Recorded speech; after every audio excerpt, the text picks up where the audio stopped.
गुरु द्रोणाचार्य चाहकर भी अपने बेटे को अर्जुन से महान नहीं बना पाए। दोस्तों, महाभारत का एक ऐसा प्रसंग है एल कि गुरु द्रोणाचार्य कौरवों और पांडवों को अस्त्र शस्त्र की शिक्षा देते थे। उनका बेटा अश्वत्थामा भी शिक्षा ले रहा था। वो चाहते थे कि उनका बेटा अस्त्र शस्त्र की विद्या में राजकुमारों से आगे रहे। वह राजकुमारों को कुछ समय के लिए बाहर भेज देते और अश्वत्थामा को नई विद्या सिखाते थे। मगर अर्जुन इन सब से अनजान अपनी साधना में लगे थे। एक रात सब भोजन कर रहे थे कि हवा का एक झोंका आया और दीपक बुझ गया। अर्जुन ने देखा कि अंधेरे में हाथ हर बार थाली के भोजन पर ही पड़ता था और निवाला भी मुंह के भीतर ही जाता था।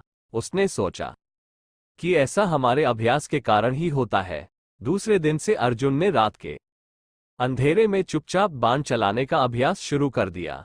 दोस्तों, एक रात धनुष की टंकार से द्रोणाचार्य की आंखें खुल गई तो उन्होंने अर्जुन को अभ्यास करते देख लिया। द्रोण समझ गए कि अश्वत्थामा अर्जुन की बराबरी कभी नहीं कर पाएगा। अपने को पीछे छूटता देख एक बार अश्वत्थामा ने अपने पिता से शिकायत की, पिताजी, हमसे ज्यादा आप अर्जुन को चाहते हैं। द्रोणाचार्य ने कहा, पुत्र, तुम समझते हो कि शिक्षा देने से ही ज्ञान हासिल होता है? कदापि नहीं।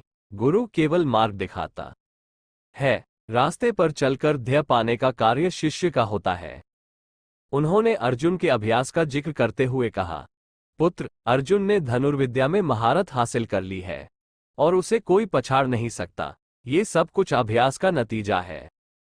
यदि किसी भी कार्यक्षेत्र में महारत हासिल करनी है तो अभ्यास पर जोर देना चाहिए।